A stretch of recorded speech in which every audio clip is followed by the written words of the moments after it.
Yeah. Yeah. In your house with O'Con. Hey, O'Con in your house. Hollywood in your house. Hypocrisy's head in the clouds. Curating all kind of loud. Wrestling in front of the crowds. Paragon's holding it down. Anybody can get it. Josh Joseph standing on his decisions. He is the voice. There is no choice. We as them boys in your house making wrestling noise. Moving fast just like cruiserweight action. In your house is the perfect distraction. Prophecy in your ears when you in traction. Get this work with some wrestling action. Smoke.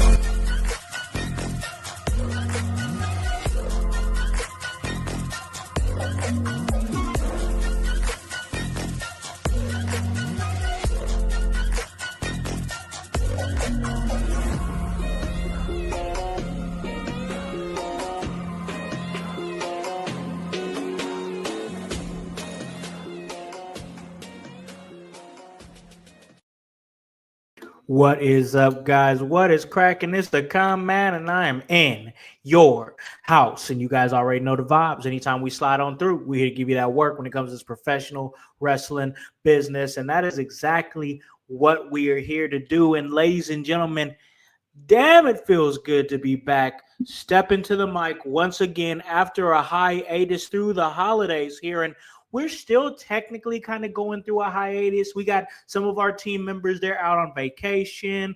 I'm cleaning up some things for my shoot job. We're still got about a week left, but man, I was just so excited to get back to the mic, especially for this particular show here. Of course, guys, it's Friday, and in your house, when it's Friday, you guys know what that means. Oh, yeah, that's right. You guys know what that means because you got to feel that feeling, y'all. You just have to feel that feeling in your bones. You guys, you hear that? I know you do. Because guess what? That's right, you sons of bitches. It is time. It is once again time for the return of the ECW Watch Long, ECW Hardcore Television. When I get extreme, I don't do that by myself. I always make sure that I'm well educated.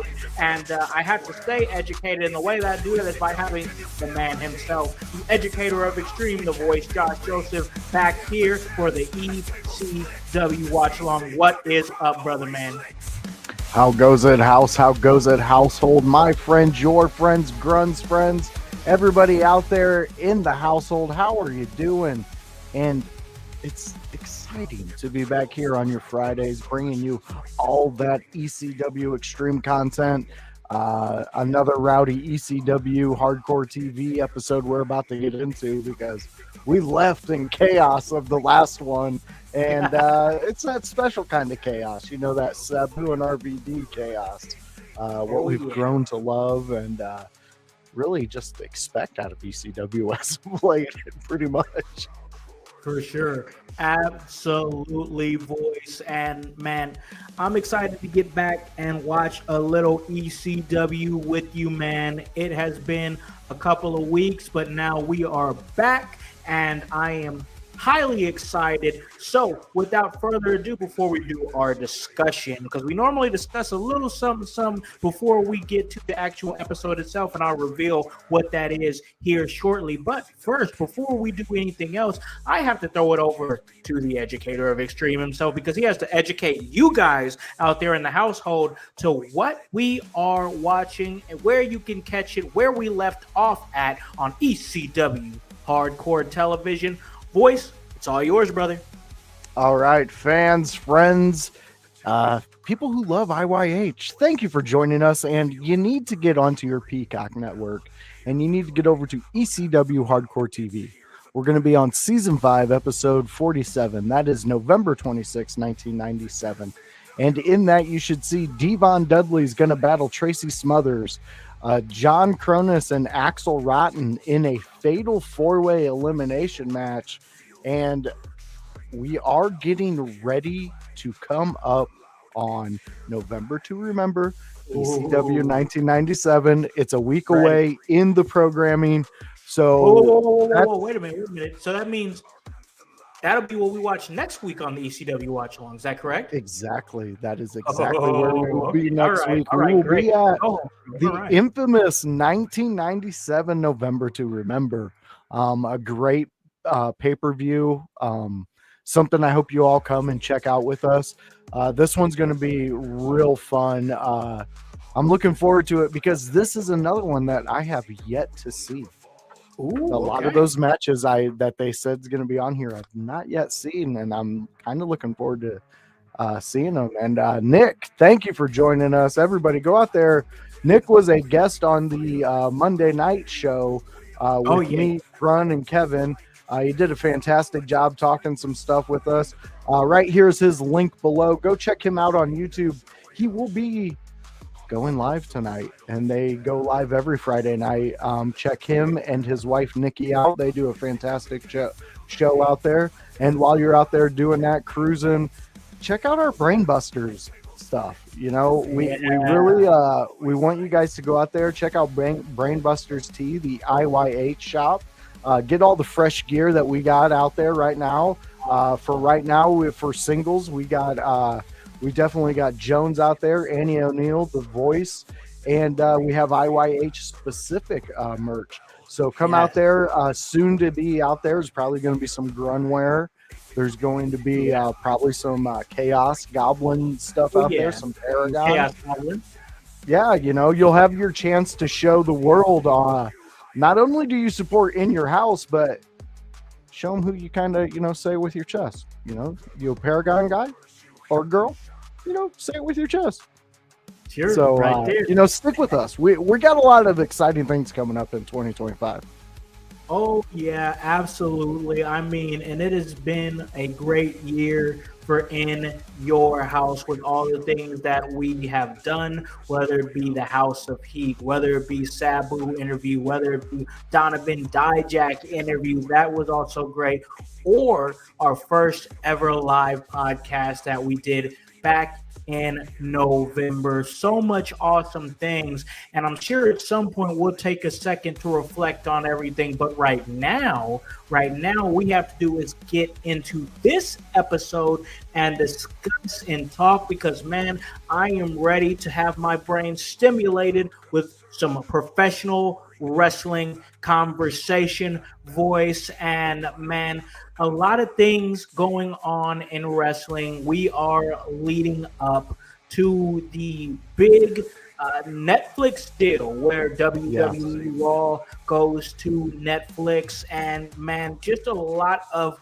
moving around and a lot of shifting in WWE's media. And when you move things around and you shift things around, things can most definitely get lost. That happens. Yeah. And that holds true.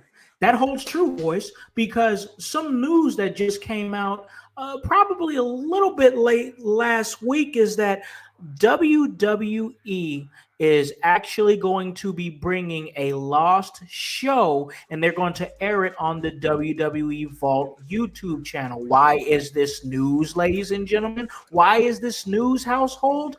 Because it just so happens that this is WWE airing a lost ECW show at the ECW Arena in 2006. Now, of course, you guys out there, you real wrestling fans, you real ECW fans, we know, me, you, The Voice, all you guys out there, we all know that ECW between 2005 and 2006, tremendous flop, tremendous disappointment, tremendously watered down version of what we watch on a weekly basis right here on the ECW Watch Long, ECW Hardcore TV. So why would I even talk about this? Why is this even news? Because looking at this card, and when I got it in front of me, it actually looks to be a pretty intriguing card. Of course, once again, it happened at the infamous ECW Arena there in Philly. Shout out to Grun. And man, why does this seem like it's an interesting show? Well, I'm going to tell you why, ladies and gentlemen. Let me read this card off, Voice. I want to read it off to you, and then you give me your thoughts on this card. Now, before we get too deep into that, before I do that, let me ask you, did you watch WWECW between the years of 2005 and 2006? I'm going to answer that. Yes, regretfully, I did. Okay. I kept expecting it to get to a level that we seen it before. Sure. I say that for a reason, because I want you to think about the disappointed feeling that you felt as a huge ECW fan when you watched this product back in 2005, and then couple that with the card that I'm about to read off to you, and then at that point I want your thoughts, okay? Okay. All right. So this card, this lost show from the ECW arena in June of 2006, a lot of notable names that we've watched on a weekly basis here on the ECW Watch Long. Here is the card: Rob Van Dam versus Kurt Angle with Dean Malenko as the special guest referee. There's one. Sabu versus C.W. Anderson. Big Show versus Tommy Dreamer. Paul Heyman, the creator of ECW, addresses the fans. A young CM Punk versus Stevie Richards. Okay. Oh yeah. That one probably was really good, to be honest. I haven't seen it, but Yeah. it's probably really good. I mean, you can see I'm a Stevie Richards fan. He's right I below love me, pointing right up to me. He's a great guy, yes. Balls Mahoney versus Mike Knox. I like The that.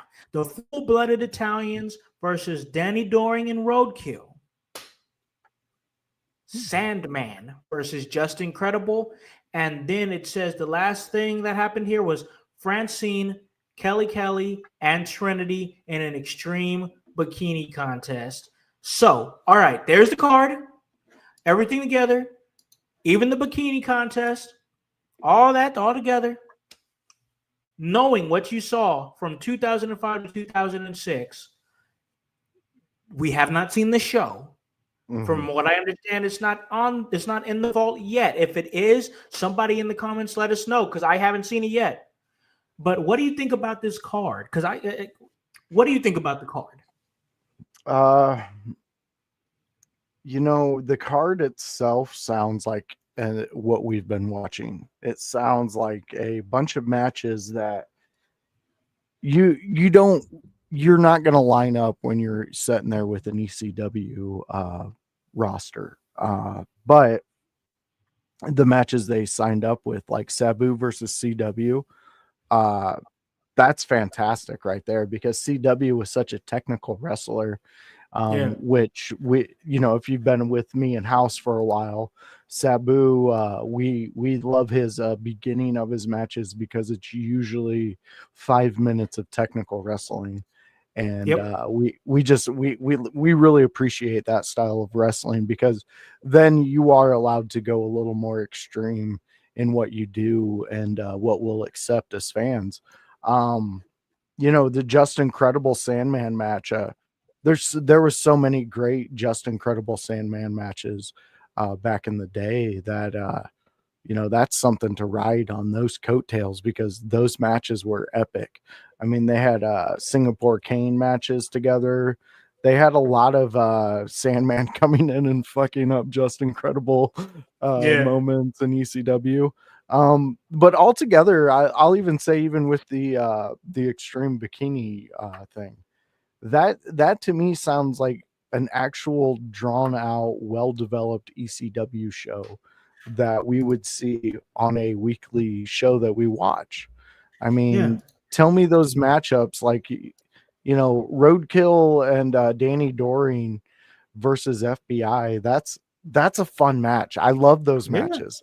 Those guys right there, I mean, they have proven in ECW, when it was its own entity, that they can captivate in matches. I mean, right now we're about ready to watch Devon Dudley versus Tracy Smothers. That's gonna be good. That is going to be great. But if you had 50 wrestlers from Tracy Smothers' era and you have 50 wrestlers from Devon's era when they're in their peak, are you really lining those two up to go against each other? I wouldn't have thought of it. Like, I are mean, maybe in a tag team match. Okay, I'll accept a tag team. That's where I'll accept. But Right. for them to put it on and put it in front of us, now I'm intrigued. Much like these matches you're saying. I mean, I'm intrigued. I want to see a young CM Punk go up against Stevie Richards, because at that point in time, Stevie Richards was crafting what he could do for a promotion. And we were seeing what Stevie Richards brings to a main promotion. And a young CM Punk back then was trying to prove something. And to everything I've ever said about CM Punk, he was always an ECW fan, and he knew about ECW. That's what he watched. That's what I could only assume kind of got his creative juices, wanting to actually get in there and do some of the matches he did.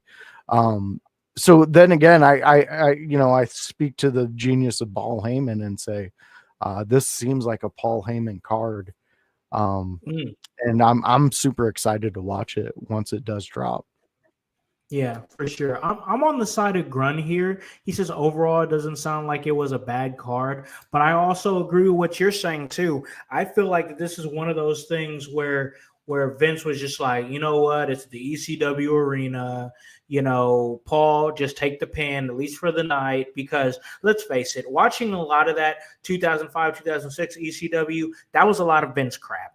I mean, it just was. And I mean, I've read, I watched, that is, interviews with Paul Heyman, where Paul Heyman was extremely frustrated with how the ECW product was being presented in 2005. So I see that, I could see where this was probably one night where Vince was like, I'll just let it go, let him have it, and do that. But like, what's one night to 2 years of failure? And if the show, I'm going to say it like this. If the show is good, it just proves that Paul should have had the pin the whole time throughout that 2-year span. He should have been the booker through that 2-year span. But remember, this is 2005. To 2005, we were head over heels in the midst of Vince McMahon tyranny. You know what I'm saying? Like, this is 15, 16 years before the Vince scandal. The man was untouchable at this time. Absolutely untouchable. So he could do what he wanted, say what he wanted, book what he wanted. And remember, this is before the inception. This is way before the inception of AEW. Am I the hugest fan of AEW? No, I'm not. But I will say that because AEW exists, it helped push the pace of the WWE that we see today. So this was when 2005, when Vince was like, pal, I'm the only show in town, pal. I'm the only show in town. There's you're going to take the shit that I put on this plate and you're going to eat it because there's nothing else to eat. There's nothing else, And of course, you have your hardcore fans that are watching TNA and Ring of Honor. Don't get me wrong. I know that stuff was there, but I'm not talking about them. I'm talking about the fan like myself back then that didn't know these places were even prevalent. That, like, where can I watch this on TV? So a lot of people who went to their wrestling and they only watched WWE, they had to sit up there and suck shit. And I'm just going to say it for what it is. They had to sit up there and just suck shit. I mean, ECW, WWECW, god awful. Just awful. Did it have flashes of what it could have been? Yeah, it did. But it just spiraled so badly out of control. Then you have Vince McMahon with a do-rag running around with the ECW championship. I mean, come on, man. N-word. Oh, my God. Just a joke. Just an absolute joke. So as far as this particular card goes, I mean, it seems like, once again, I mean, you had your WWECW superstars and your original ECW superstars. Like, you had your Rob Van Dam and Sabu. You know, you had the FBI, Stevie Richards, Balls Mahoney. But then you had Sandman, just incredible.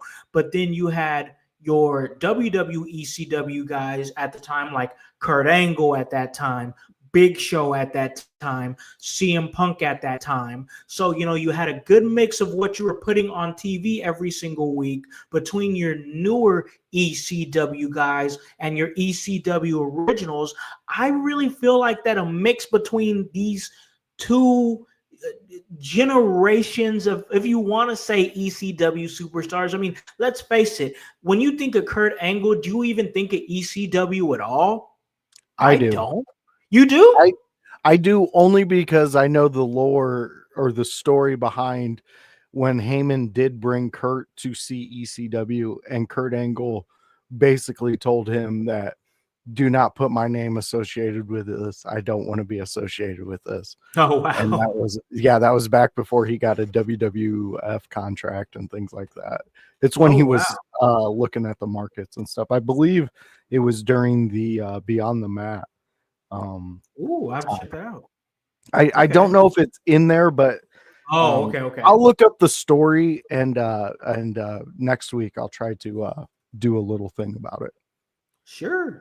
No, but my point is that, I mean, the show has potential to be good on paper. Oh yeah. On paper, that it looks like a good show. And you know, even with the inclusion of like NXT 2300, which a lot of different thoughts and a lot of different opinions on that show. I know we've gone on record to say that I know I enjoyed the show, but then we have friend of the show Sabu. You see my man right over there, friend of the show Sabu. He thinks it was pretty lame, you know. Yeah. And you know, let me just say this. I just want to say this real quick. Not like, I mean, I'm not sour grapes or anything, but we had that headline first. That right there, that was our headline first. He said it on our show before he said it on any other show, that he felt like NXT 2300 was watered down. He thought it was lame. You know, he felt like he should have been there along with a few others, you know, and you know, he who's to say the man is wrong? He's an ECW legend. So who can say that he's wrong? You know, but my point is, this show in particular looks like it was something that could have been for one night, that might have been a pretty special night. Yeah, it does. And honestly, I think when we do watch it and we absorb it, we have to just remember that this seems like this was like one of their actual final ditch efforts to see if there was anything even left in that well. And honestly, if you would have played this card at the beginning, the inception of the new ECW, you might have had a different role. I mean, if Vince wasn't... Here's the issue with Vince, though. At that time, all his obstacles were out of the way. So who's to say you wouldn't play I'm the only game in town? I mean... Yep, and he did. Like, he did for a long time. Yeah, he did, and he could get away with it. I know TNA eventually made a big enough splash to where they had to either team up or buy him out, and it seems like throughout the years that a beautiful relationship has formed with TNA. And I mean, that's something I guess should probably be put more in Tripp's win bucket, because it seems like he's willing to extend that hand out to expand his product. And you know all about that. I mean, yeah, can you do things alone? Most definitely, it's possible. But is it hard as fuck? And is there going to be a lot more obstacles that might make you say, you know, I'm tapping? Yeah. But when you team up with a group of people who have like-minded goals like you create beautiful things. And I think that's where WWE is right now.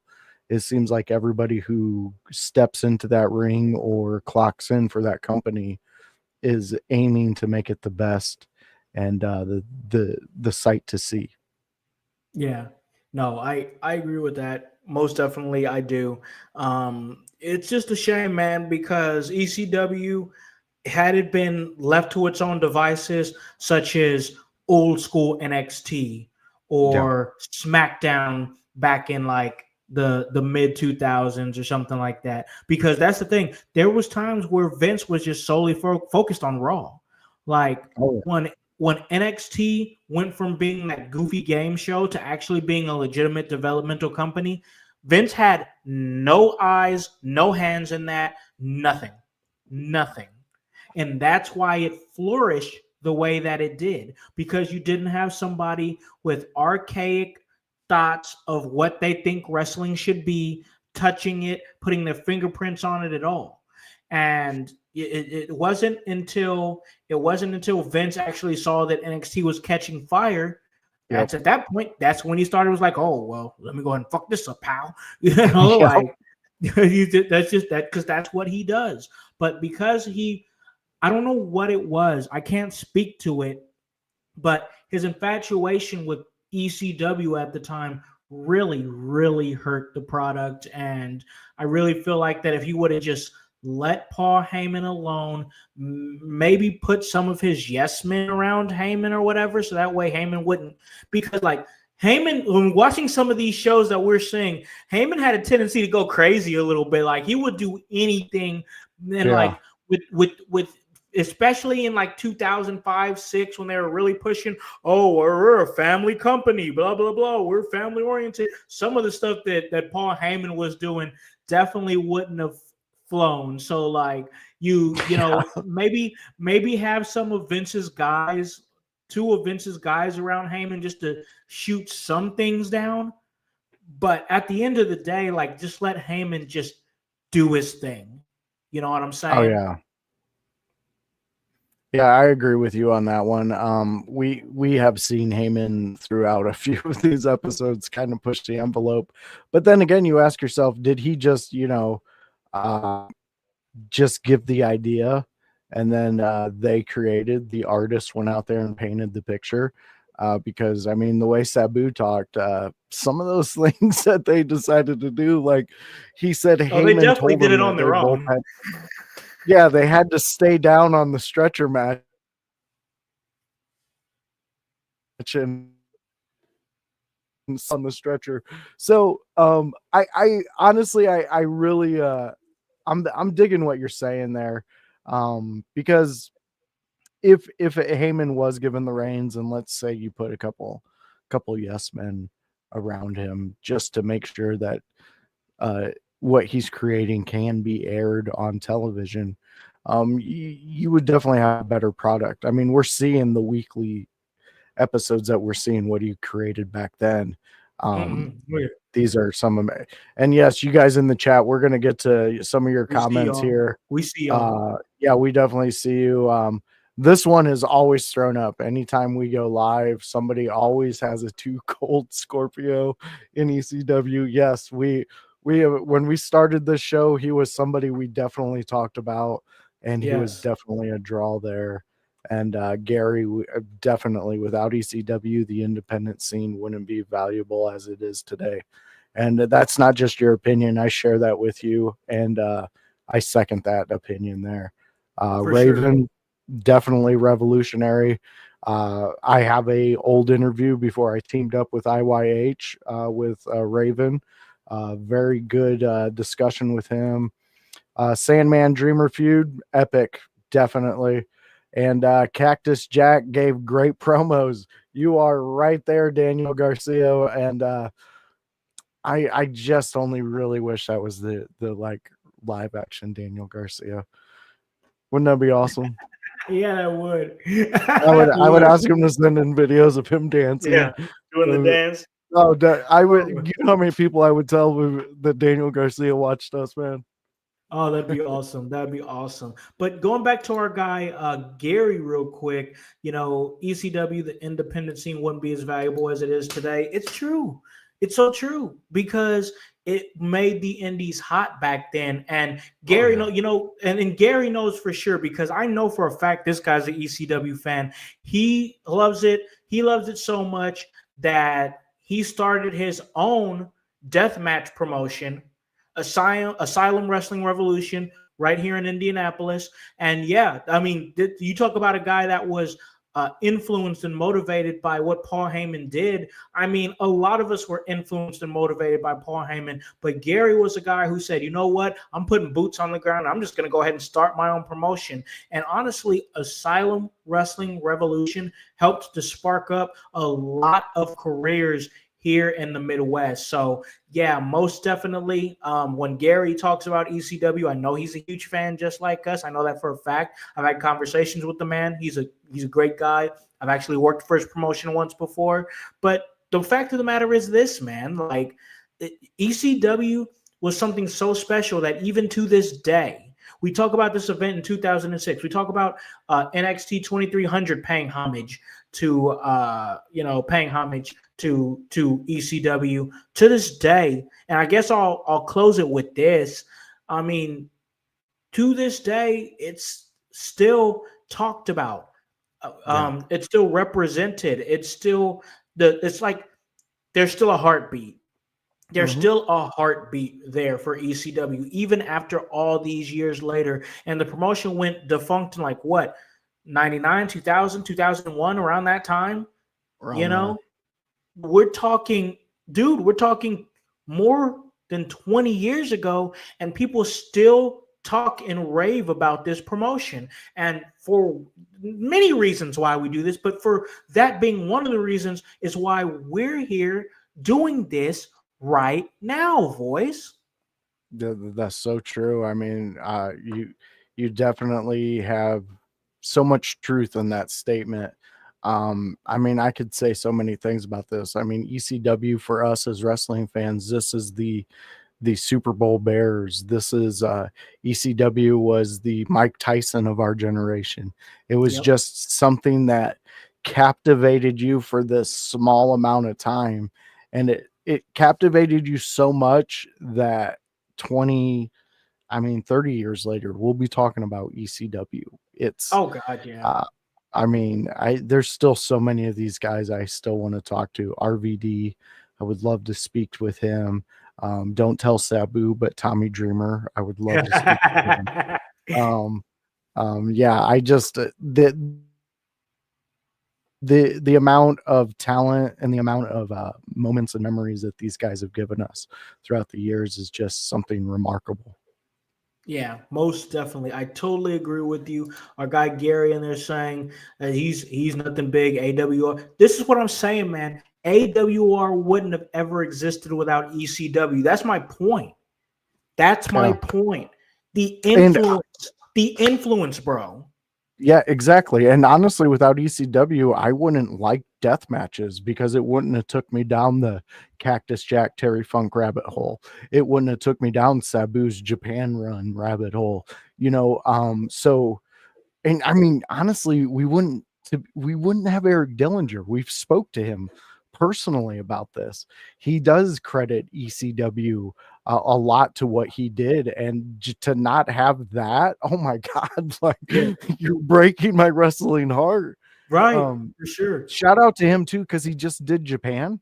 Yeah, he's great. He's about to do Japan, something like that. I think it's coming up. I know he was in the UK earlier this year. Man, any success that cat gets is well deserved. I love me some Eric Dillinger. I mean, he's always staying on that gangster shit. And speaking of a real IYH gangster, here's the Lou right here. Man, holidays were great, but brother, I am glad they're over, man.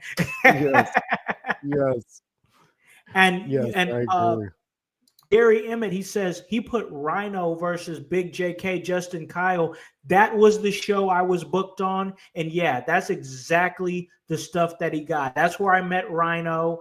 It was an awesome night. That was the show that I got a chance to finally meet Gary in person after he slid in my inbox and wanted me to be there and manage Sam Night. It was a great night. So yeah, I love me some Gary Emmett. That's my dog. He's just a cool dude. And I'm putting him over, but I'm putting him over because he's one of those dudes in wrestling, and there's not a lot of them.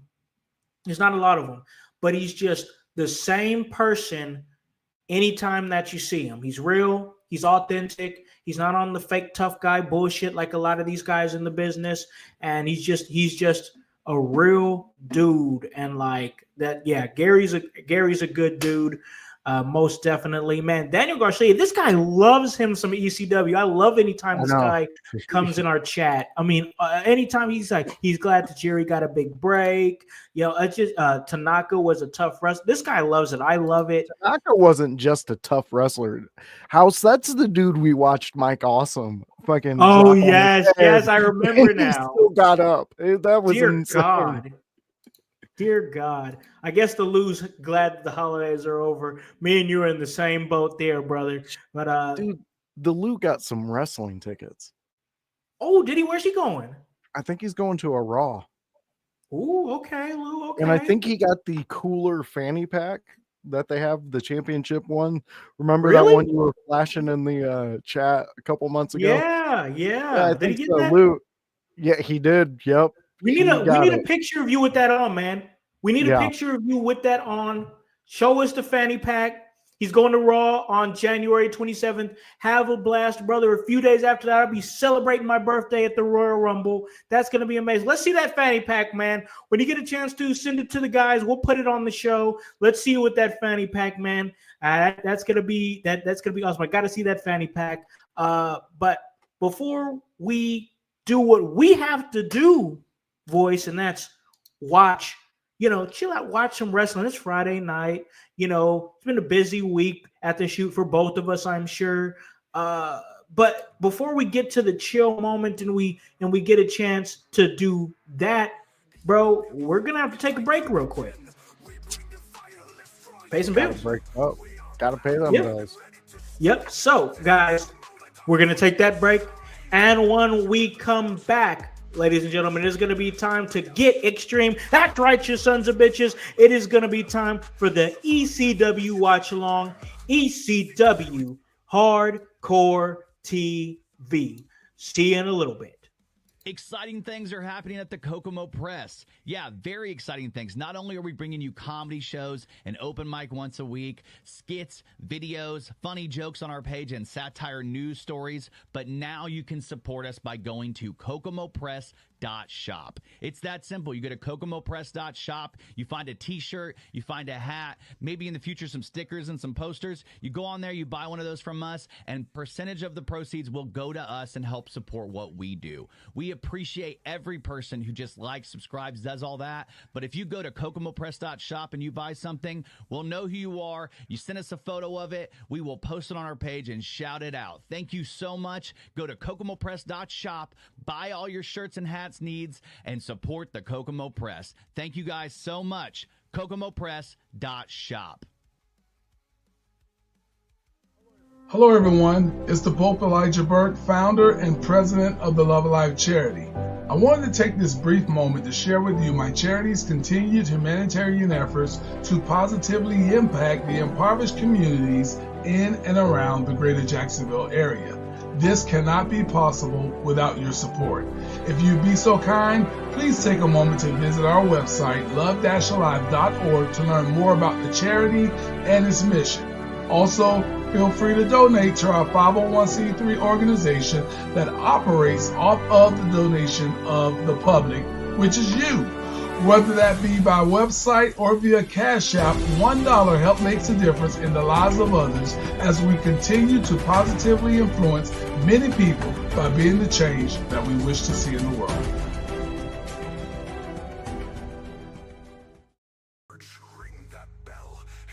Welcome back to In Your House, specifically the ECW Watch Along, ECW Hardcore Television. And before we get into it, we got to give our folks, our team, our squad, our awesome household here in the chat the opportunity to catch up, see where we're at. And when I do that, I've got to throw it over to the educator himself. That's the educator of Extreme, the voice, Josh Joseph. One more time, let the household know what we're watching and where they can catch it.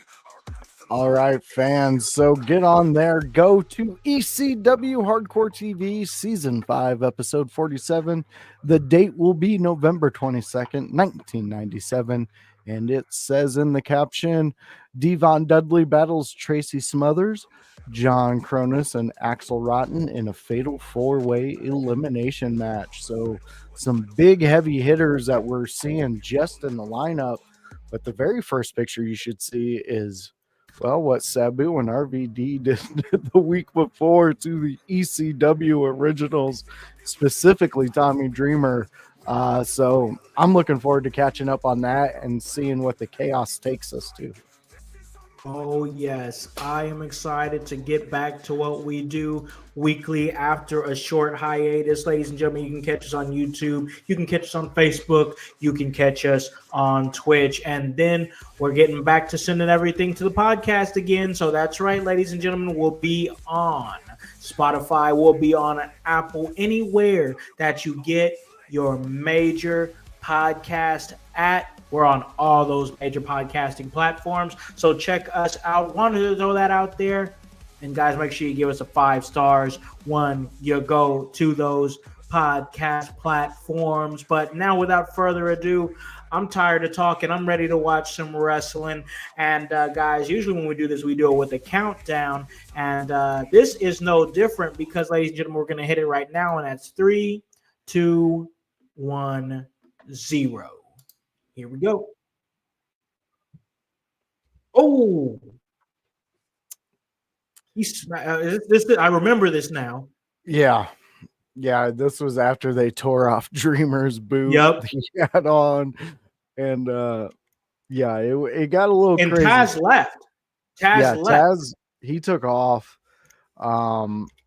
There was, I believe, the interruption with the announcer that Taz has been targeting the past couple Lance, weeks. Is it Lance Wright? Yeah, Lance Wright. That's exactly who it is. Bill Alfonso interfered a couple times.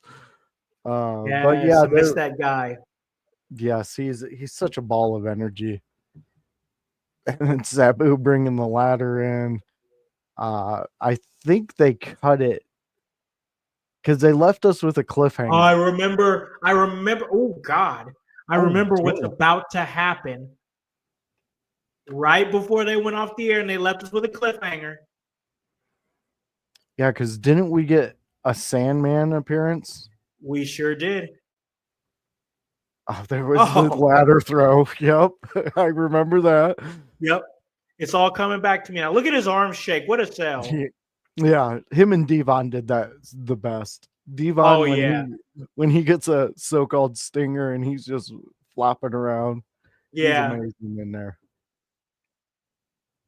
This is what happened the last time that we had our ECW watch along. This is the ending here. Of course, it says last week on ECW because it was last week on ECW, but it's been a couple weeks for us.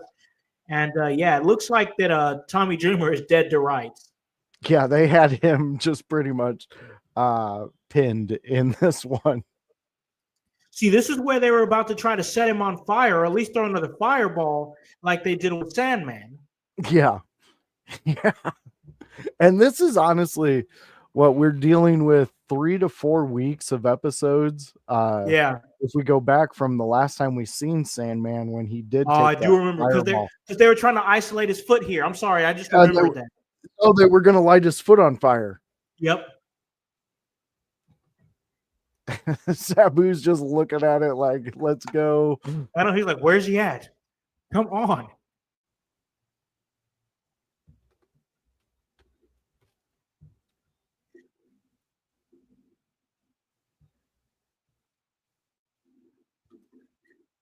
We got Louis Simpson pics on Discord of his fanny pack. We're definitely going to check that out. But there he is.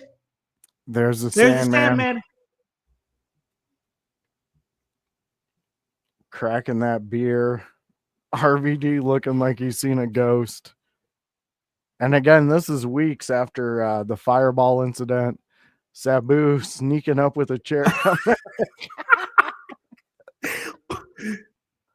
You're gone for weeks. You make your return and get cracked in the back of the head with the chair.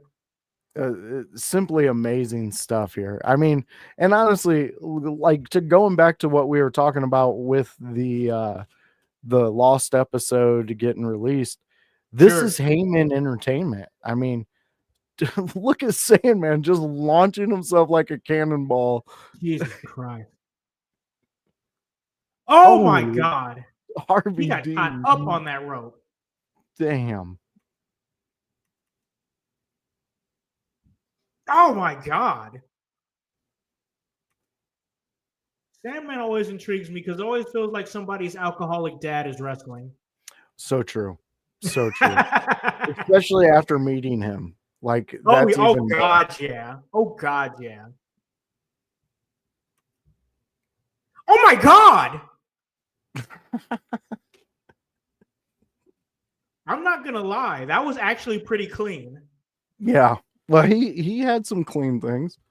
He had some clean things. This crowd, look at this crowd, bro. Oh, they're loving it. I mean, they're finally witnessing Sandman coming back, getting his vengeance on the man who blinded him and took him out for weeks. And that was right after a big Sandman run, too. I mean, he was weekly on our screen. He was involved in a lot of big stories. So yeah, that was kind of I would definitely be jacked if I was in that crowd right now.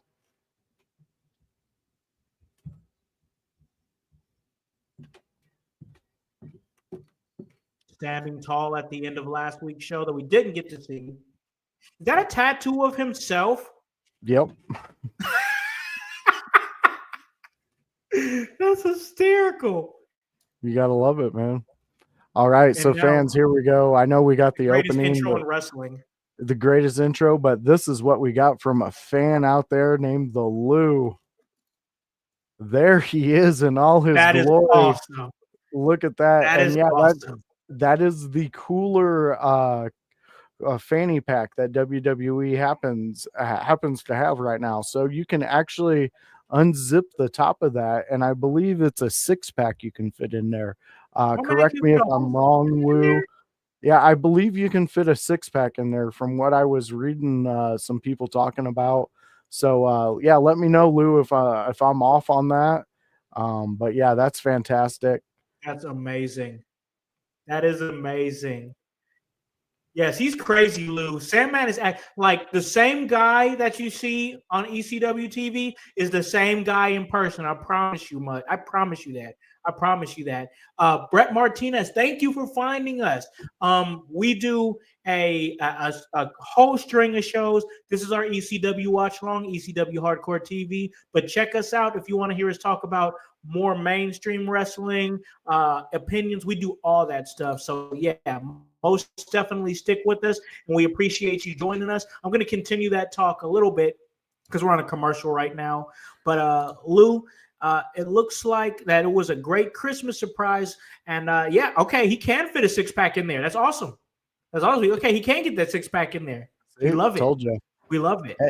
And expanding on your about our call-in line too. Yeah, that's what I was gonna just say. Expanding on what you were saying with giving your thoughts and everything, we do have a link. You can click that link. You can join us. It should send you into StreamYard, and in StreamYard, you don't have to make a profile or anything like that. But if you want to, you can download the guest app. It'll make it a lot easier for future episodes that we do. But you click that, you'll go into our green room, and then, me and Howse will bring you on here and we'll discuss a little ECW if you're looking forward to it. We sure will. We sure will. And Brett, thank you for subbing. Appreciate that, man. Thank you. Yes, Appreciate always that. click, like, share as much as you can. We do this because we love this. We want as many people out there to enjoy ECW. Like I just ECW to me, this is wrestling. This is wrestling. Yeah, this is what I love. Also, and go ahead. Also, Brett, we're on. I just want to let our new friend Brett know we're on Apple Podcasts. We're on Spotify. If you enjoy a podcast in your ears, we're pretty much everywhere, bro. So I just wanted to let you know that as well. Yes, and on the podcast version, just an added bonus, you get to hear the audio of the show that we are watching. So that is always I always love that feature. that is a fun feature. I listen to this show at work, mostly to hear myself and to see what I can make better. But I do enjoy the show, and that is one of my favorite features of the episode. Just hearing all of what's happening on ECW at that moment. Exactly, because it just makes the episode more beefier, in my opinion. Yeah. Like you can hear what we're reacting to, and I just think that's great. Hey, was that Paul in the ring? Yes, in the November to Remember 1995, they're doing a flashback. Okay, so this is the event 2 years prior. Okay. Mhm. Okay. And yes, that would be Sabu's coming back to ECW. Look at young Paul Heyman. My God.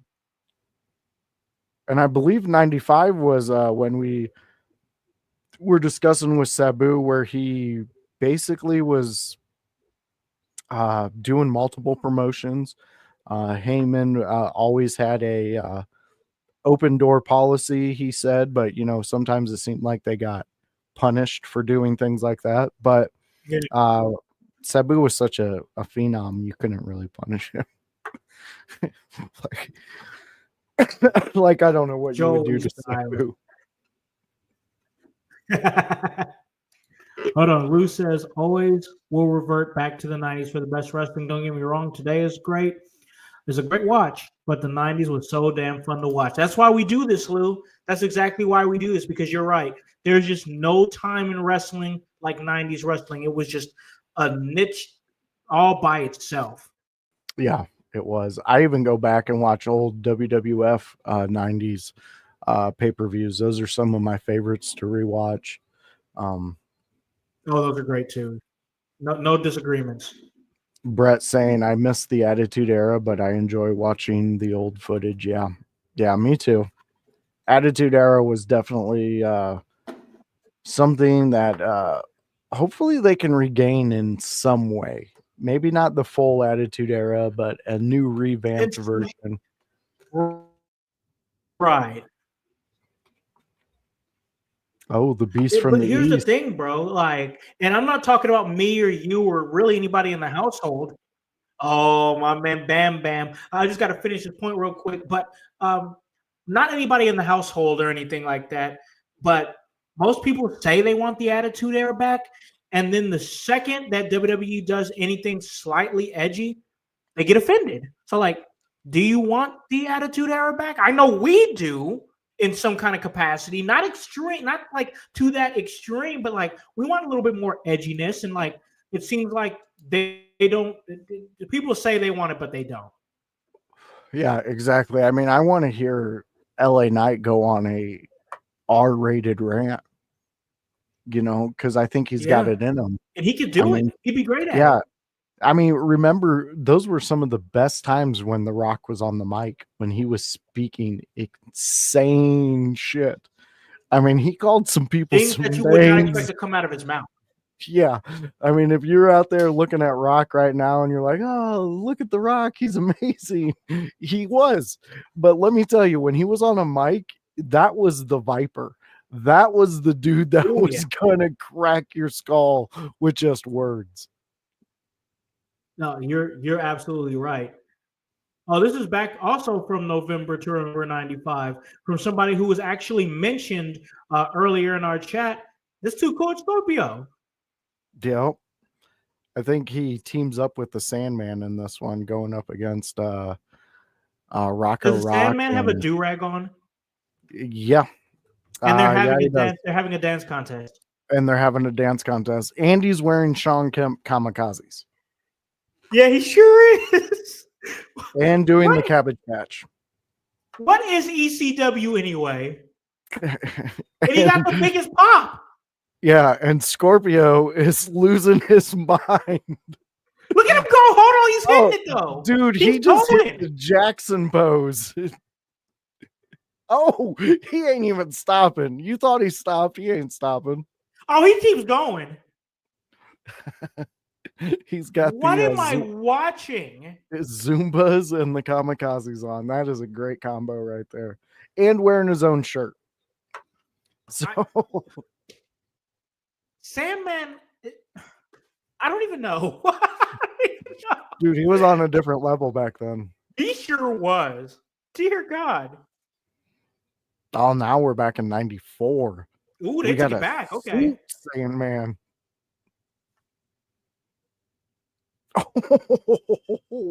Sandman in a suit? What the heck? Oh, he's cracked him in the head with that, bro. Dude, he broke it. He broke that son of a bitch stick in half. Yeah, he sure did on his head.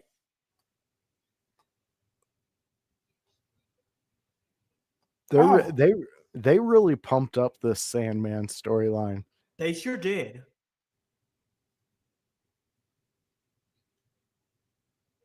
It's going to be it's a great match from that one. 97 Sabu, Sandman. I cannot wait. I cannot wait. Tables and ladders. Let's go. And this is going we're back at a commercial break, fans. But this is going to be our first full ECW pay-per-view watch along, right? Yep. When we do this one, okay. That's Yep. exciting in itself. Very exciting. Very exciting. And just a great time for it.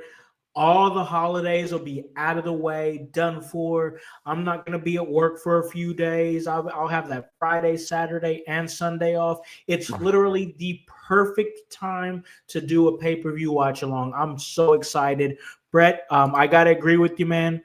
People have gotten pretty soft. And when they get bloody matches, some people look mortified now. I agree. I agree. And I'm not the one. Listen, I'm in favor of the young generation as far as like the young people behind us. But truth is truth.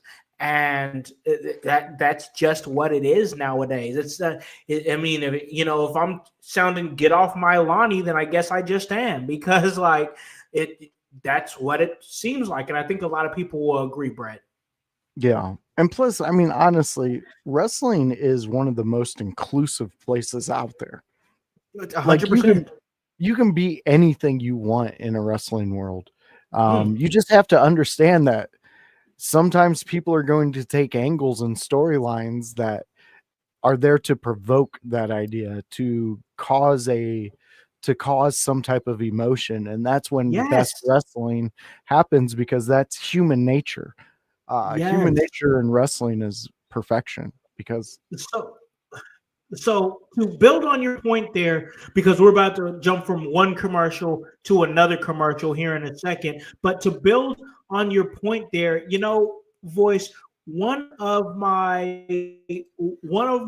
favorite WWE Hall of Fame speeches came from Jake the Snake Roberts. I always thought his Hall of Fame speech was just amazing, awesome, and it really made you feel all kind of ways, because this is at the time where he was just kind of coming off of a really, really dark point in his life, and DDP picked him up, and the rest was history, But the reason I bring that up is because of what you said, Voice, what you said about how people are wrestling nowadays are supposed to play on human emotion. And Jake the Snake in his Hall of Fame speech said that wrestling is pretty much, and he said it just like this, masturbating people's emotions. That's exactly what it is, masturbating people's emotions. Yeah, there's supposed to be things that wrestlers do that trigger you. You know what I'm saying? Like, for example, I know that I've been super critical of this guy. I'm not that huge of a Ricochet fan, but he recently got people all up in an uproar because on his Twitter, he's healing it up, and he shared an Andrew Tate tweet, and it got people all up in arms and upset. And even though I'm not a fan of Paragon, I love me some Paragon. I'm not a fan of Ricochet. I saw that and I was like, you know what? I don't really care for you, but I see exactly what you're doing.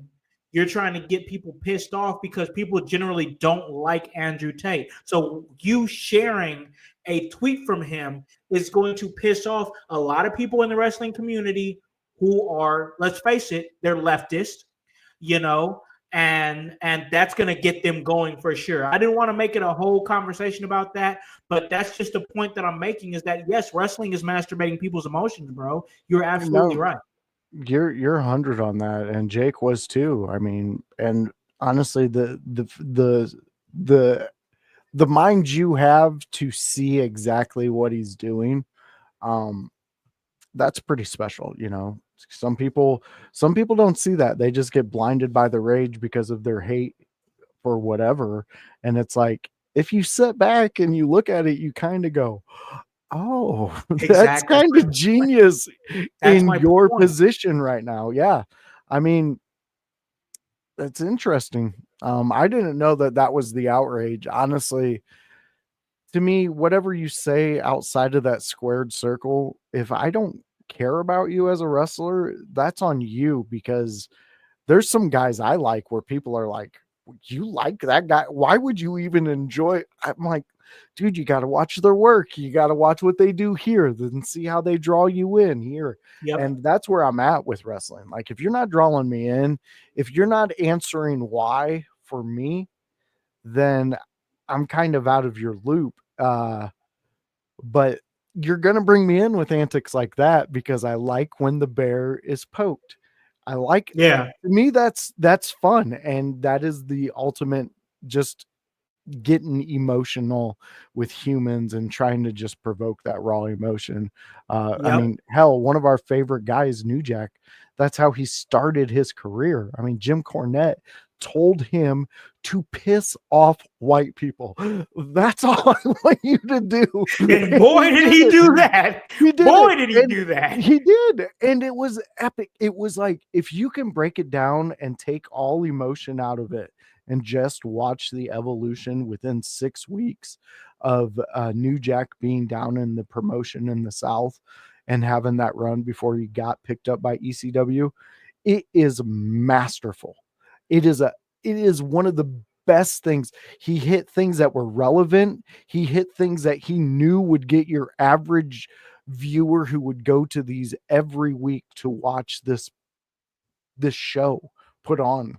And to have the lack of a better term, you have a outsider coming in who is of an outside of the race, of outside of the culture, and then for him to bring in his friends like Mustafa.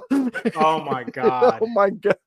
Oh my God. Dude, Jim Cornette had to be like just pissing himself with happiness that he told somebody the assignment, and that person did not only seen the assignment, but he set a whole new course for the next generation coming up to get He that did. emotion. You're absolutely right, my brother. Absolutely right. And once again, this is what wrestling is. Yes, it is physicality between those ropes, but we say it all the time. We're about to have a match here in a little bit here on ECW, what we're watching, but we say it all the time here. It doesn't matter what you do move-wise between those ropes if people don't care. I've seen amazing matches, not watched, not seen, not cared about, irrelevant. People don't care if you're not telling that story. And don't get me wrong, guys. Don't get me wrong. I'm not even just talking about the story leading up to the match. There's plenty of matches that I have seen that did not have a story going into it, but they built a story throughout the course of the match. That's possible. That's very possible. But when it's just meaningless move after move after move of who cares, who gives a damn, I don't, you don't. It's like, what are you putting your body on the line for? Not much, because people don't care and they won't remember. Dude, and the what you just said reminded me of the what we started this ECW out on was the Eddie Guerrero and Dean Malenko runs in ECW. That's exactly what it was.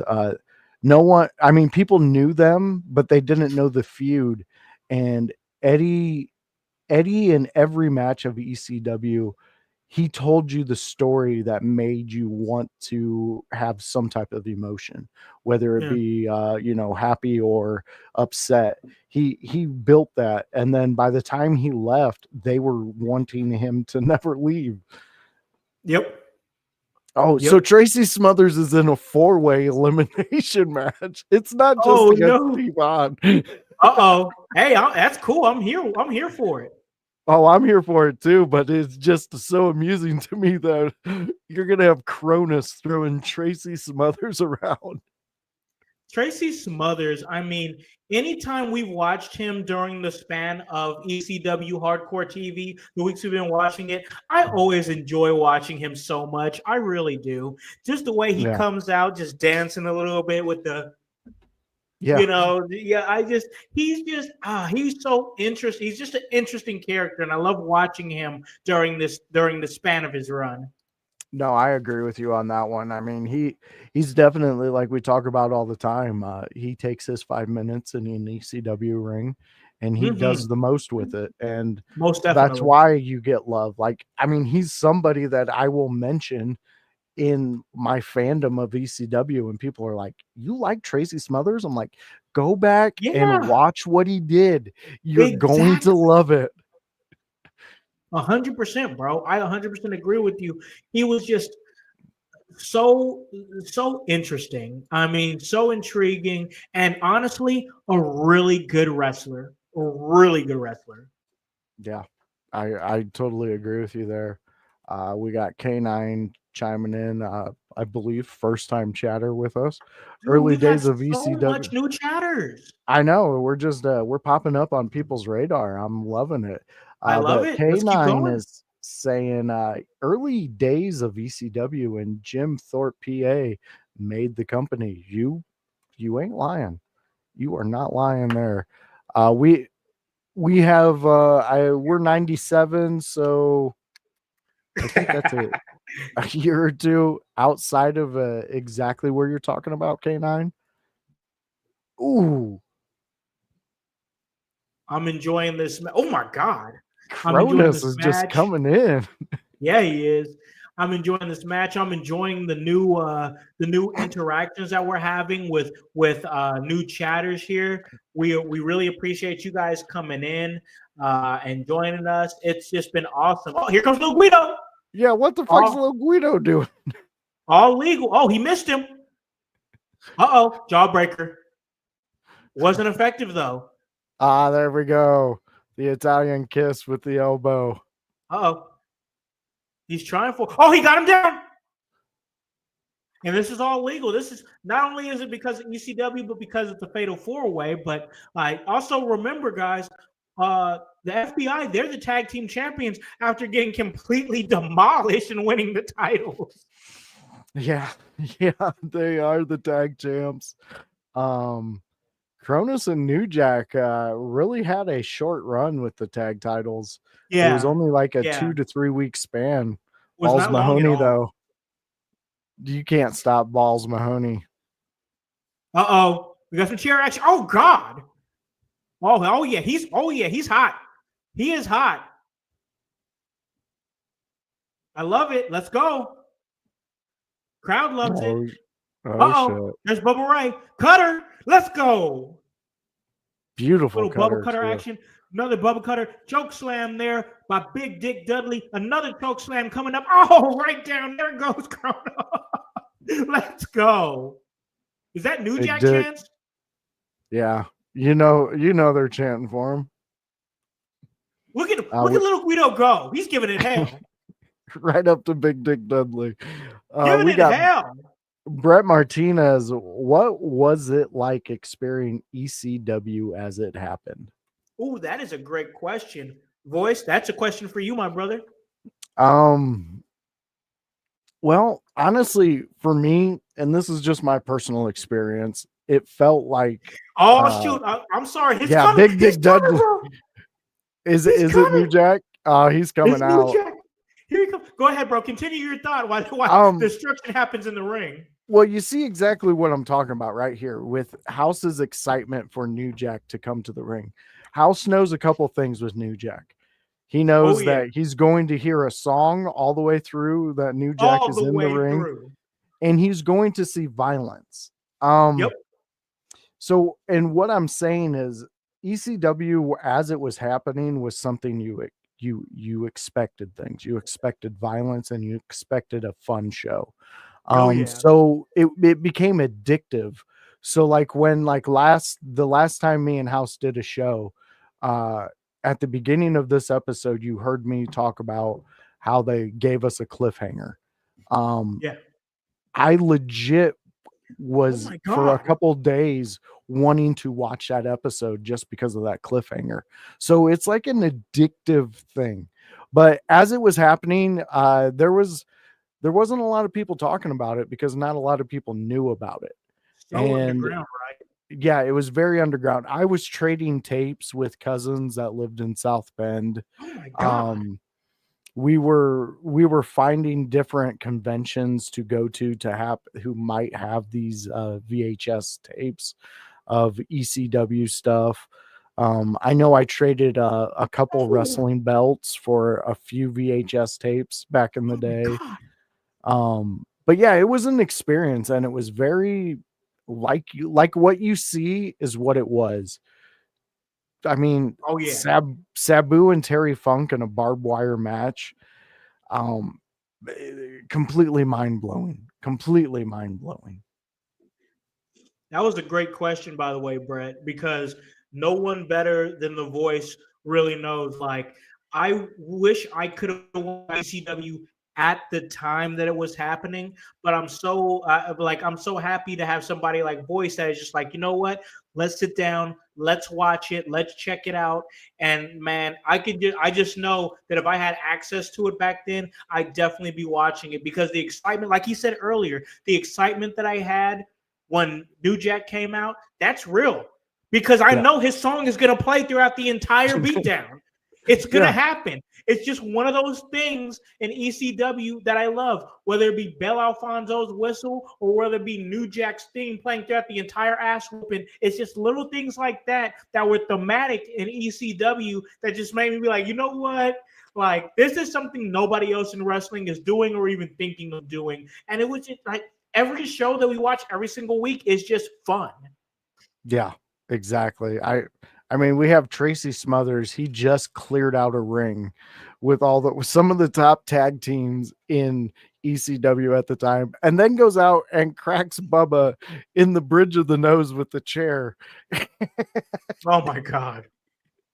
So Tracy Smothers swinging a chair is not. Oh my God. Damn. Little Guido makes things look so fucking amazing. Yeah, he does. Great seller. Great seller. Look at Kronos leaking blood. Look at this carnage. Brett, this is what ECW is, brother. This is why we love it. Things like this right here. I could just say, like, not every single week are you going to see just random beatdowns to hip hop music on WWE television. You're not going to see big burly guys leaking blood. You know, you're not going to see guys getting like impaled with pieces of wood. You're just not going to see stuff like that. This is extreme championship wrestling, and this is why we love it, brother. Yeah, this is this chaos, I know in some aspects just seems like that what I titled it, chaos. I mean, we have New Jack wearing a Master P shirt. He's legit wearing a Master P shirt. It's great. It's great.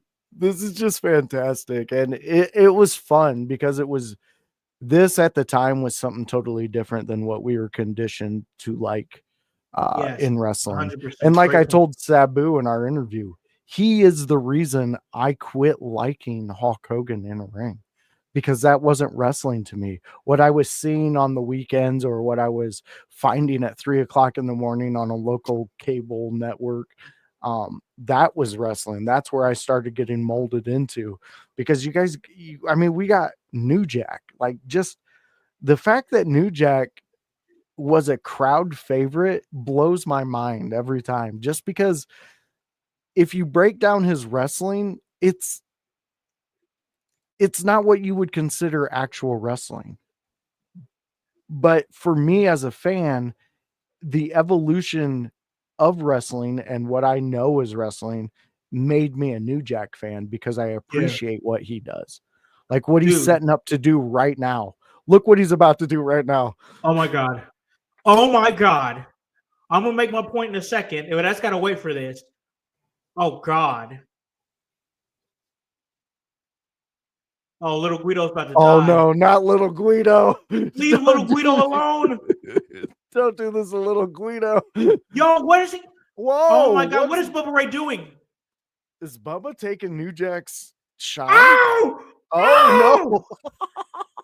He cracked him. Get back down. He said he came up, cracked him. He said, "Get back down." Oh no! New Jack, come on, you crazy son of a bitch! Do it. Let's see it. Oh my God! He's getting ready. Oh my God! He was so. What? He floated in the air, bro. With his song still playing in the background, ladies and gentlemen. This is Extreme Championship Wrestling. This crowd is Bubba's nose is broke from that. This is why we do this. Oh, and look who's in the ring. Oh no. Cronus is the match still happening? Tracy Smothers, one of the last men standing. Yeah, look at him go. Look at him go. And the song finally ends. Little Guido is dead. Little Guido got people died. checking up on little Guido. Tracy Smothers still in the ring. Bubba Ray Dudley can barely stand. His nose. Oh, but he still hit that cutter. My God, the Bubba cutter. Dude, 2 Bubba cutters in one match. Hold on. This is still a match. And there it is. There it is. Devon Dudley won the Fatal 4-Way. Wait, no, this is an elimination match. It is elimination. So Cronus is out. So that's the first elimination. I don't think Big Dick and Bubba realize what this is an elimination match. Hold on. Uh-oh. Oh! Oh my God. And Devon's out. Dude, that was sick. That was nasty, bro. Not something I would expect Balls Mahoney to pull off so cleanly. Oh, he missed it. He's down.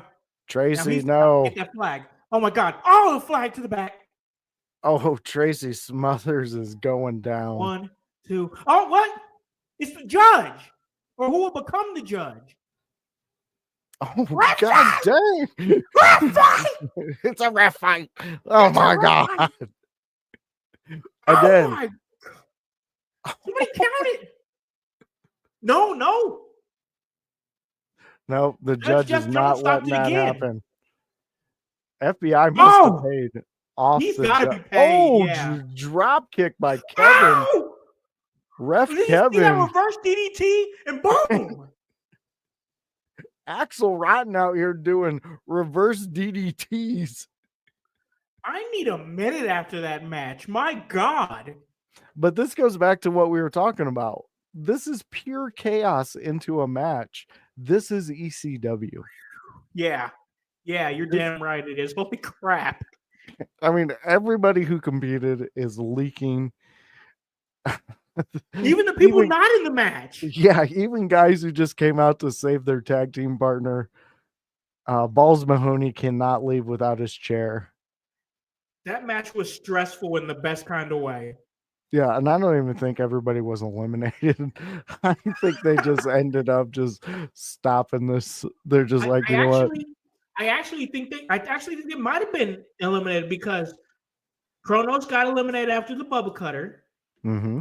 Then Devon got eliminated after the big well, that wasn't a Michinoku driver, but the big like Rikishi driver. Yeah, you're right. Like Rikishi driver. Yeah, you're right. And then everybody got eliminated. But damn, that match was stressful, bro. See, I'm into the last commercial break. All that chaos just really threw me for a loop to where I forgot a whole pin. So man, that's ECW for you, you know. Most definitely. K9, I see that you're an independent wrestler. Let us know your work, man. We'd love to see it. check it out. Throw it. You know, if there's any, like Brett was saying, do you think there's any videos on YouTube? Let us know.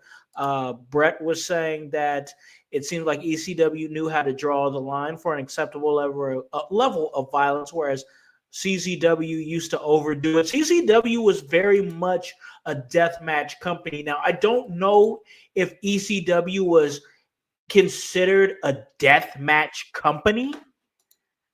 It was definitely a hardcore company. I don't know if it was a What do you think about that's actually a good thought. Voice, what's your thoughts? Because I don't know if ECW was considered a death match company. I wouldn't say they were a death match company. I would say they had death match element type matches. As I Yes. spoke to the Sabu and Terry Funk barbed wire match, the Born to Be Wired infamous match that they had. There's some of your death match aspect in there, but to say full blown, no, I wouldn't say that. But I would say that ECW was the stepping stone for a lot of guys, either one way or the other, whether they were in the deathmatch circuit and they wanted to get onto a televised network. ECW gave them that platform, or whether they came out of ECW and wanted to step into the deathmatch circuit. Those were both stepping stones that ECW kind of applied to back then. But I would say there was a lot of elements that were brought from what some of these guys were doing. I mean, we definitely know about Dean Ambrose and his connection with the death match circuits and things like that. Really got And him going.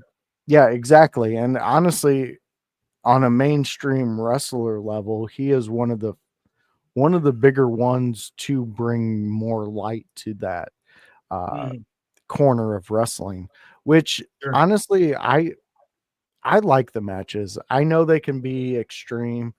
And ECW, yes, did they know how to draw a line? Yes. But then there was times where they didn't.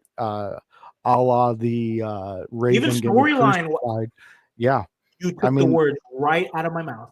Raven's whole Tommy Dreamer and Sandman saga, honestly, if you go back and look at it, it is kind of disturbing. They abducted a child and a wife, and they were doing some crazy promos and things like that. A lot of things you wouldn't say. I mean, they had Tyler tell his dad that he doesn't love him, and Raven's his dad in the middle of the ring, and then he proceeds to get a concussion from the kendo stick shot he takes right after that.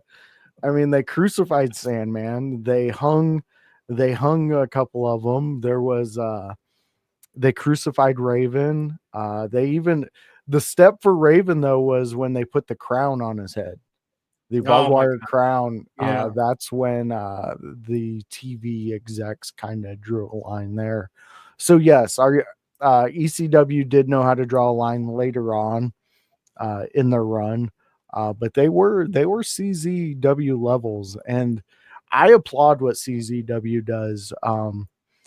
Yes, are things sometimes taken too far that might not actually work? Yes, but that's the point of the artist, pushing the boundaries of where it can go and what the art can look like. Great point. Most definitely. I mean, Kanye says some wild shit, but he can fucking, if you give him the proper beat, he's gonna make something out of it. Most definitely, yes, sir. That's great points. But yeah, like you're saying, man, like it definitely had deathmatch aspects, but like even I myself am becoming more an appreciator of the deathmatch scene. So much so I want to get into it. I want to do commentary for deathmatch companies. Like I haven't been quiet about that, but I think a lot of that is because of my deep love for what ECW is and what it brings. Like I get it. Yeah, there's some aspects where it's like, okay, it's going too far. I get that. Okay, whatever.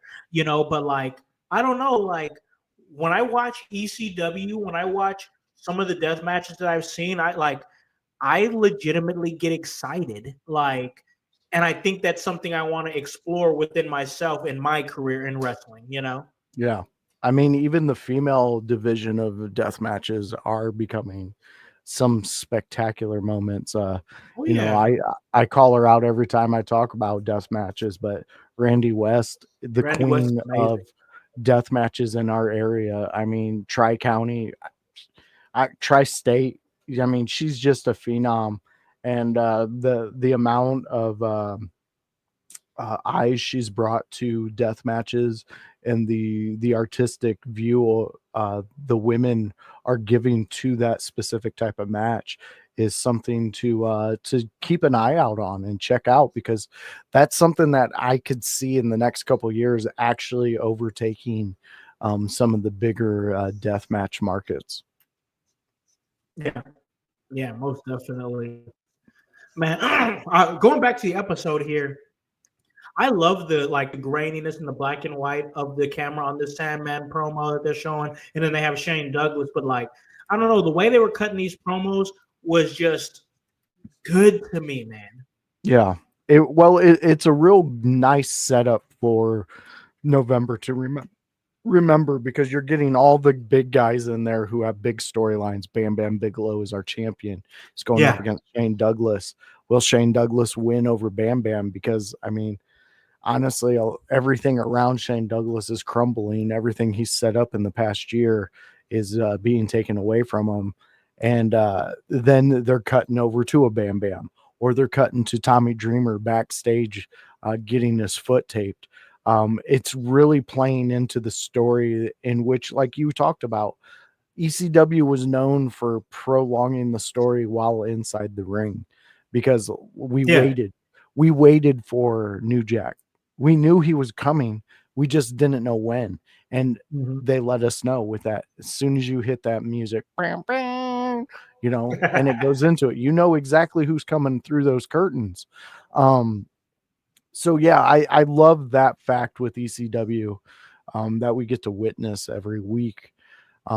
Just the multi areas that they tell the story. It's Yeah, very beautiful. It I love explains it. the why. Yeah, Just I like love the stuff. Raven said, you gotta explain the why. Yep. That's so true. So true. And they're setting up for what we're gonna watch next week, and that's 1997, November to Remember. And I'm very excited. Oh, cool. Okay. I didn't get a chance to hear her talk much. Yeah, they got Beulah even chiming in. And she's a huge part of the storyline. We're weeks after her and Fonzie fought. I want to know what they did like to make the camera so clean, because everybody looks so clean. Like in a lot of ways. Like I could see all the wrinkles on and scars. These are scars actually. I could see the scars on Sandman's forehead. Whatever camera they were using was just it was good. Yeah. I yeah, it has to be the camera and the way they did the backdrop too, because even like with Oh Bam yeah, Bam, they got that light shining right up yeah. to The him, but shadow they got behind that, him. yeah, that solid just black behind him. Yeah, yeah. I Really like it. makes him pop. Oh yeah, he looks more menacing, honestly. Yeah, he does. And just even when you go to the Shane Douglas, he looks so like champion like, you know, Yeah, like the little things they're telling in these stories, in these little promos, these little vignettes, um, is masterful. It really is. It's like it's not done anymore. You yeah. don't see it done like this anymore. Not like this. I mean, we watched what? One match, two matches maybe Yeah, tonight, two and the matches. rest Two was matches. promos for, I mean, if it wasn't Joey Styles hyping up November to Remember, it was the production crew with going back for Sandman's legacy, you Yeah, know, because in the storyline they weren't sure if Sandman was going to make November to Remember, and yeah. this would And have he came ended back his just in the nick of time. exactly. And Tommy Dreamer, he's still questioned. Is he going to make it to November to Remember? They just fucked up his foot, Yeah, tried to set yeah. it on fire.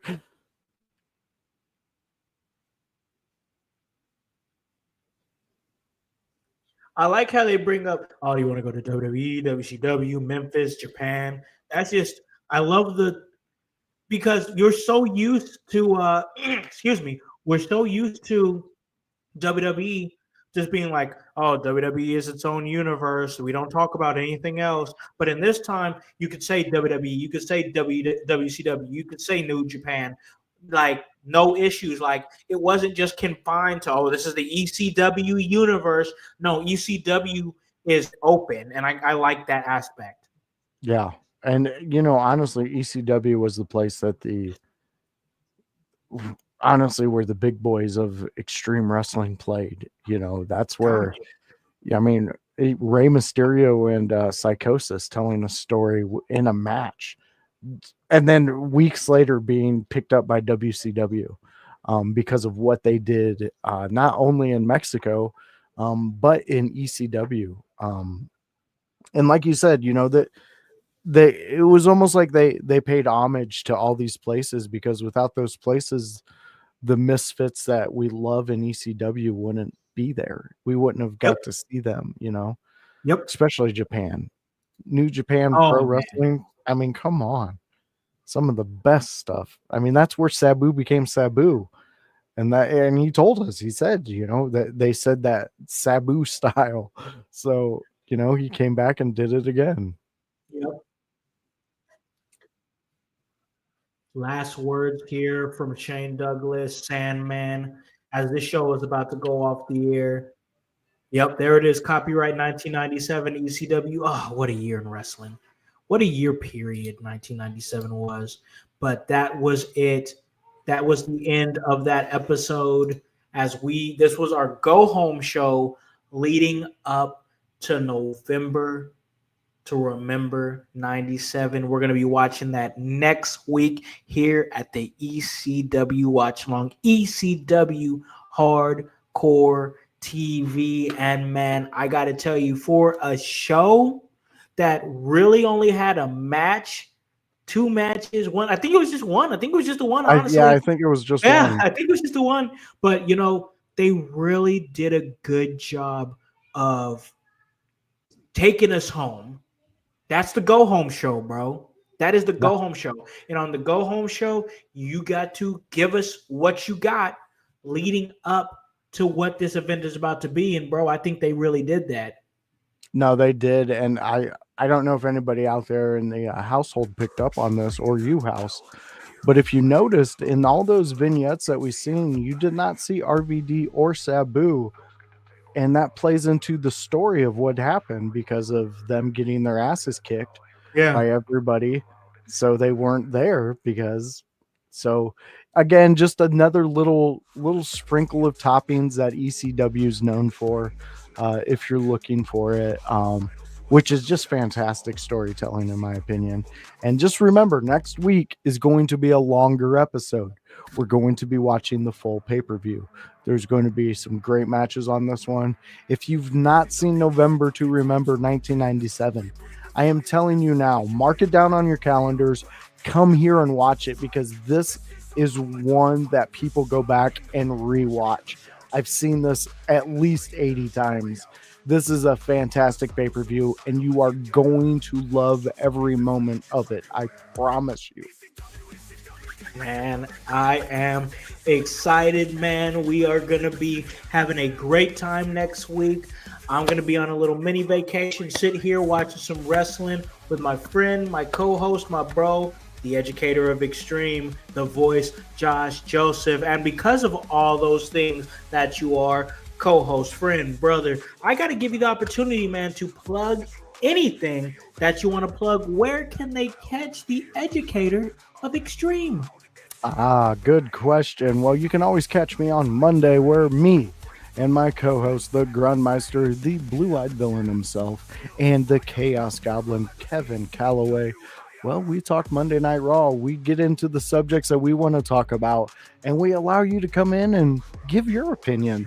There's always going to be a link in the description, so anytime you want to be a part of the show, you just click that link and jump onto the show. And then on top of that, you can always catch me here on a Friday night watching some ECW Hardcore TV. We're in the 90s. It's a beautiful time. There's some great storytelling going on. And November to Remember is coming up, and it's going to be fantastic. I highly encourage any of you, if you're a true ECW fan, come and experience that with me and Howse. You're going to have a fun time. Sunday house parties, you can catch me there. Those Sundays, mid-afternoon, a little brunch time where you can come in and talk to anybody in the household who's available, and we just talk wrestling. We have fun. We have a good time. And I'll go out there and check out the Nick's Teradero podcast, Nick Club Wrestling Happy Hour. Go check them out. They're live right now.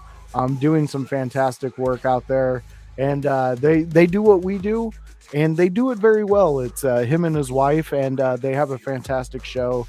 I'm in their chat, so go and check that out. I've been in their chat so much, they've given me my own drop when I call in. It deals around Flash Gordon. And lastly, go check out our merch, Brainbuster Tees. Go check it out there. You got Hypocrisy Jones, Annie O'Neill, and the Voice merch right up there, and the In Your House merch itself. So that's Brainbuster Tees. Go to the In Your House or the IYH shop, and you can check out what we got out there. We got fanny pack stickers, we got shirts, we got hats, we got everything you could want. And go check it out. Support us. Support anybody out there, doing this stuff. Yeah, most definitely. Give him that name of the show one more time for Nick. Yes, it is the Nick Club Wrestling Happy Hour. They should be on right now. You should see a symbol of a guy, I believe, in a wheelchair. Kind of like the bathroom sign. I think that's his logo. Yeah, that's his logo. It's Nick Teodoro. Yeah, Teodoro. He's out of New Jersey. They're live now. He's up in our comments all the way up at the top. Very first comment we had in tonight. You found it. I like this Brett guy. This Brett guy's on it. Yes, he is. And here's the link to his YouTube. There you go, right there. Our buddy over there from Jersey, K9. Thank you for telling us we had a great show. Thank you for joining us, man. There was so much awesome traction in the chat for this episode. Feels really good coming back after a hiatus and having so much awesome new chatters coming in. Thank you guys so much. It just makes us want to keep doing this, and most definitely we will. And we're glad that you had fun there, Brett. We hope to see you next time. We hope to see you on every episode, but most definitely next week when we do November to Remember 1997. So you guys already know where I'm going to be at.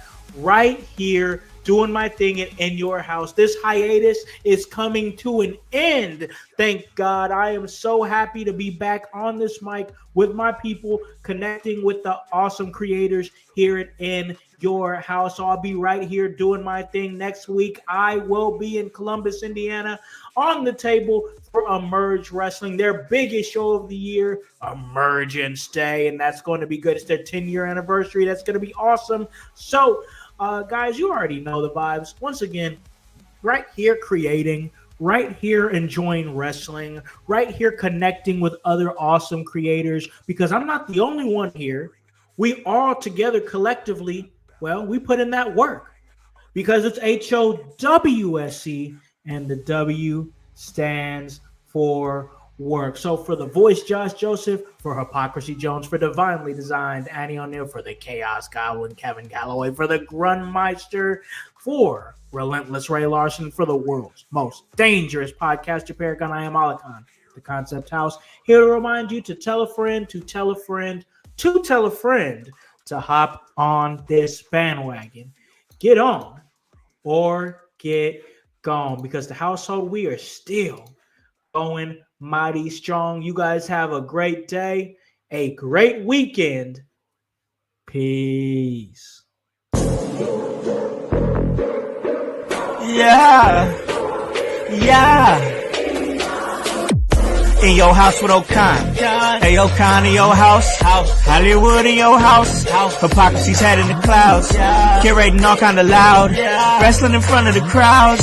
Paragon's holding it down. Anybody can get it. Josh Joseph standing on his decisions. He is the voice. There is no choice. We as them boys in your house making wrestling noise. Moving fast just like cruiserweight action. And your house is the perfect distraction. Pumpers in your ears when you in traction. Get this work with some wrestling action. Smooth.